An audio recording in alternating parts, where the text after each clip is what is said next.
Papers निकाले एक लिफाफे से। अफशा का हाथ पकड़कर कहने लगा, जानती हो ये पेपर्स किस चीज के हैं? अफशा का दिल धड़कने लगा। क्या है ये सारम? ये हम दोनों की खुशी है अफशा। बताओ सारम ये क्या है?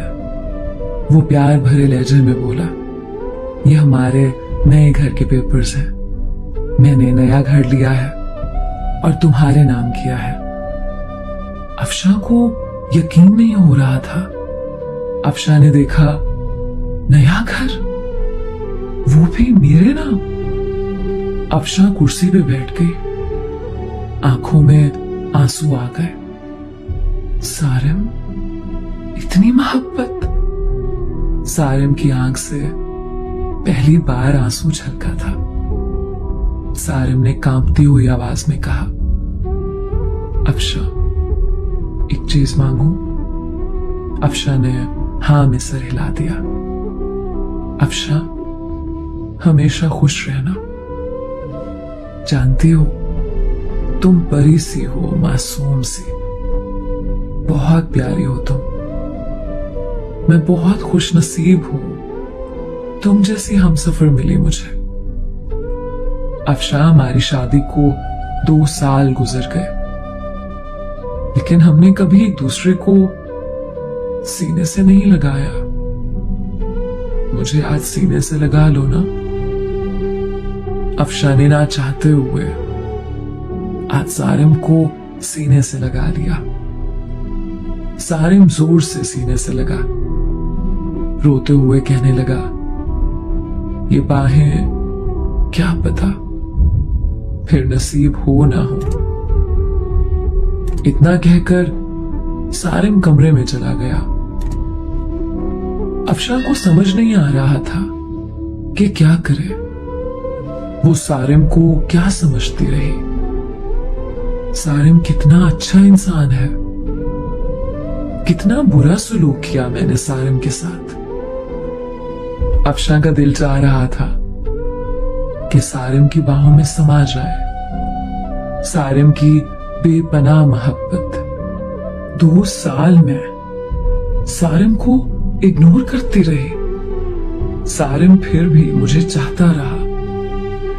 रात भर अफशा ख्वाब देखती रही, कल सारिम के लिए नाश्ता खुद बनाऊंगी। सारिम को अब दुनिया की हर खुशी दूंगी।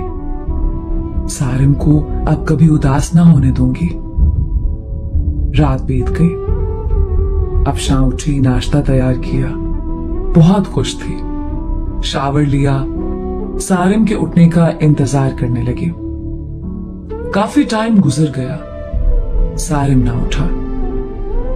अफशा कमरे में गई, मोहब्बत से आवाज देने लगी, सारिम उठ जाए, मैंने आज आपके लिए नाश्ता तैयार किया है। सारिम करवट लिए सो रहा था। अफशा ने मोहब्बत से सारिम को छुआ। देखा सारिम का जिस्म ठंडा पड़ चुका है। अफशा ने आगे बढ़कर देखा, सारिम के बिस्तर पे खून पड़ा था, मुंह पे खून लगा हुआ था। अफशा चीखने लगी, जोर जोर से आवाजें देने लगी, सारिम उठ जाओ, ये क्या हुआ है आपको? सारिम उठो ना। मोहल्ले वाले इकट्ठे हो गए, अस्पताल ले गए। डॉक्टर ने चेक किया और बोला, मैंने कहा था इसे अपना ख्याल रखो, अपना इलाज करवाओ, किसी को साथ लेकर आओ। लेकिन शायद ये जीना नहीं चाहता था। अफशा ने रोते हुए कहा, क्या था सारिम को? डॉक्टर ने एक आह भरी और कहने लगा, सारिम को पिछले 1.5 साल से ब्लड कैंसर था।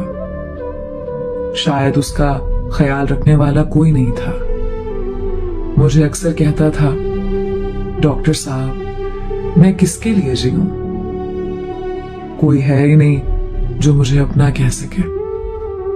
मेरे घर में मेरा इंतजार करने वाला कोई नहीं है।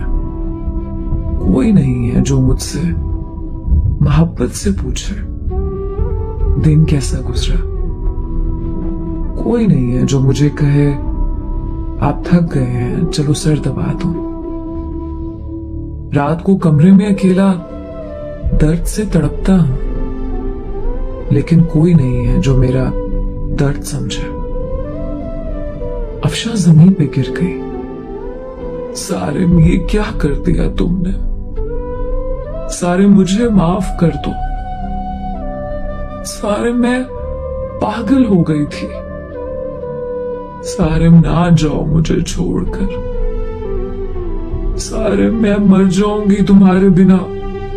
सारिम की लाश सामने पड़ी थी, जो जिंदगी में अफशा की मोहब्बत को तरसता रहा।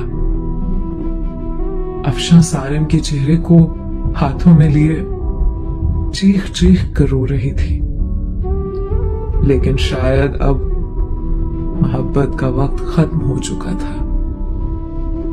सारिम हमेशा के लिए आजाद कर गया था अफशा को। दोस्तों, किसी के जज्बात से मत खेलो, किसी को इतना ना सताओ कि वो मर जाए।